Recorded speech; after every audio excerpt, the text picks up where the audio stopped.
kali ini kita bakalan podcast kecil-kecilan nih, kecil soalnya.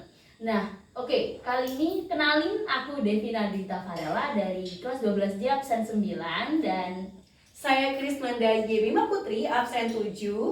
Oke Kananda, di sini aku bakal sebagai host yang akan memandu jalannya podcast malam ini nih, malam banget. Dan Kananda sebagai narasumber pada podcast kali ini. Oke, sebelum masuk ke topik nih Kananda, kita bakal bahas apa yang enak nih. Bahasnya jam 9 ya, kira-kira jam 9 Jam 9 malam berarti perlu yang hot sedikit. Hot news. Yang hot news.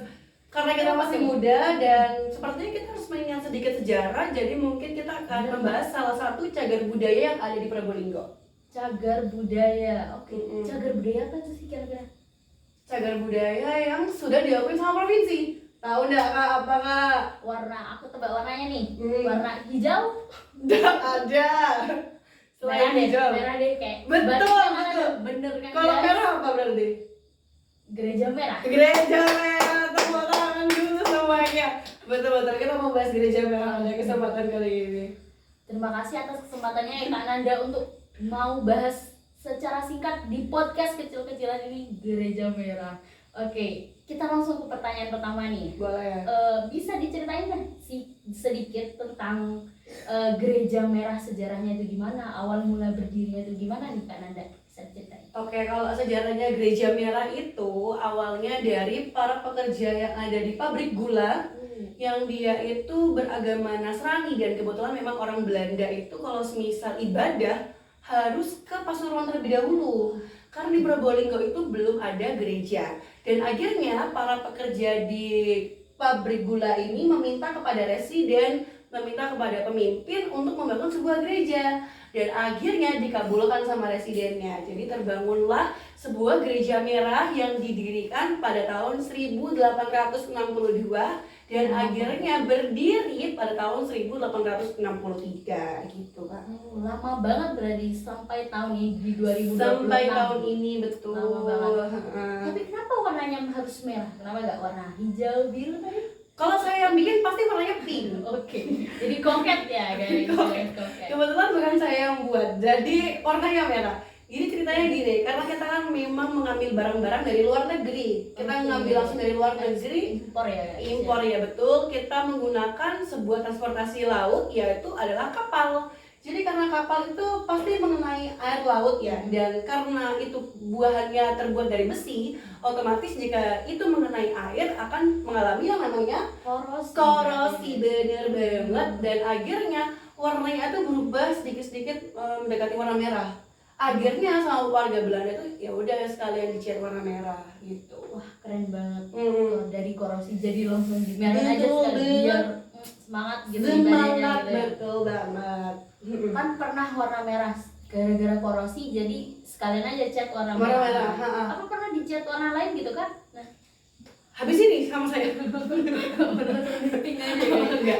Jadi pernah. Waktu tahun 1943 saat Jepang itu mulai memasuki Indonesia dan mulai menjajah kota Probolinggo juga, Jepang itu mengambil alih gereja merah. Wah, diambil alih. Jadi bukan sebagai gereja, tapi sebagai tempat persimpanan senjata. Dari gereja jadi penyimpanan senjata ya. Dan akhirnya yang warna merah itu diubah menjadi warna putih.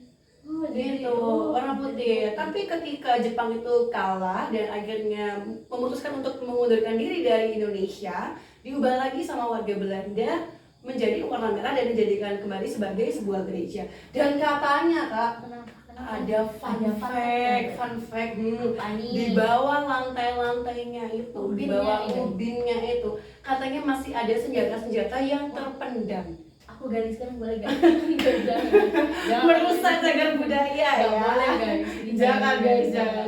Jadi emang katanya tuh ada beberapa senjata yang masih tersimpan di bawahnya, tapi karena sudah tertimbun dan pastinya karena udah lama ya, jadi mungkin hanya serpian-serpiannya aja gitu. Berarti diambil alih oleh Jepang, dicat dari merah jadi putih. Nah, itu sejak tahun berapa kira-kira diambil alih oleh Jepang itu Pak? Dari tahun 1943 hingga 1945. Cuma 2 tahun. 2 tahun doang guys. 2 tahun aja. Jadi merah lagi terus. Jadi merah lagi sampai sekarang Oh, gitu. Lanjut nih Kananda, apa Iya. keunikan arsitektur dari gereja merah dibandingkan sejarah lainnya, bangunan sejarah lainnya, dan apa kira-kira apa yang beda? Jadi kalau dari gereja merah itu yang membuat menarik adalah tekniknya, teknik Gimana tuh pemasangannya. tekniknya? Kalau kita kan coba guys, kalau semisal gereja-gereja lain kan kayak bangunannya kayak ya udahlah biasa ya. Tapi kalau kalian semua melihat gereja merah itu hampir rata-rata bahan materialnya itu terbuat dari besi baja. Iya, besi. Dari Pernah besi nonton baja. soalnya, tok ya. Sampai kom. Enggak ada. Itu besi beneran Soalnya. beneran.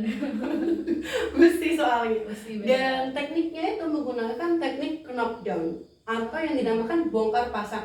Jadi fun fact-nya, gereja merah itu sebanyak apapun jemaatnya, mau 10.000, mau 10 juta, mau satu dunia masuk gereja merah tidak bisa diperbesar dan tidak bisa diperkecil karena menggunakan teknik knockdown. Udah segitu aja. Ada segitu aja, soalnya Segitu kalau aja. dicopot semuanya ikut copot. Oh iya ya. Gitu. Tapi saya sempat lihat itu kayak bawahnya ini dindingnya nih dari luar, saya lihatnya dari luar.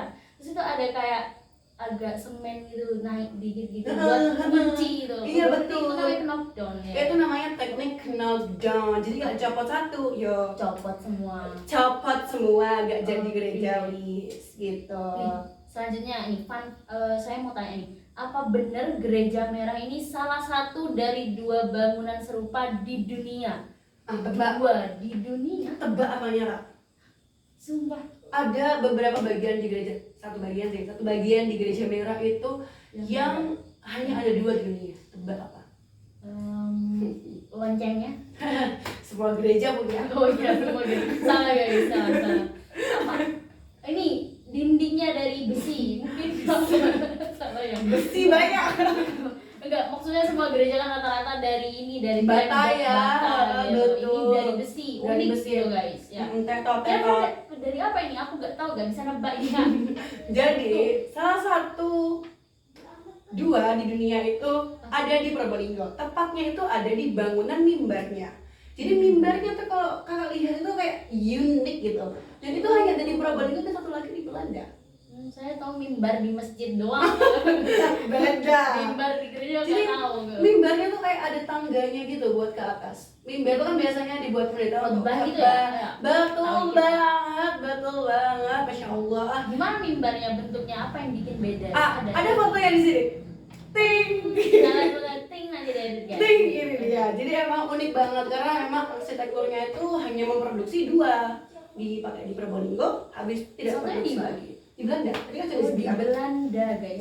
Cuma ada di Probolinggo kota. Probolinggo kota. Kota. Dan fun fact-nya, gereja merah itu juga punya ini loh Kak, Alkitab yang ditinggal dari abad ke-18 atau 16 gitu Kak. Bahasanya bahasa apa itu? Aduh, bahasanya jujur tulisannya nggak bisa dibaca Kak. Sumpah. Udah rusak-rusak gitu soalnya. Wah, berarti cuma dipajang gitu. Berarti Hanya bisa lihat. iya, hanya dipajang, tidak bisa disentuh, tidak bisa dibuka-buka juga karena kalau dibuka-buka pasti kan juga ya sudah rapuh ya, mudah robek ya. Jadi hanya Berarti bisa dilihat. dikacain gitu ya. Dikacain. Dikotakin. Betul. Nanti kalau teman-teman mau ke gereja merah, gas Enjoy dah. ya kita ke gereja merah. Kita lihat sejarah yang ada di Sejarahnya. Probolinggo yang cuma 2 di dunia nih guys. Setuju. Keren banget Probolinggo punya ya. Nah, Berselek. bagian apa yang paling menarik dari bangunan gereja merah ini? Sebenarnya kalau ditanya paling menarik itu beda-beda ya, tergantung perspektif Iya. orang ya. Cuman kalau menurut aku yang paling menarik itu adalah mimbarnya tetap. Jadi mimbarnya. Saya belum lihat juga Belum lihat mimbar. Belum. Harus lihat, wajib lihat. Cuma dari luar doang lihatnya itu. Bangunan Nanti luarnya harus aja. lihat. Oh ya, fun fact juga di gereja merah itu ada yang beda. Apa Kalau tuh? kalian lihat jendelanya tuh kan kayak warna gini.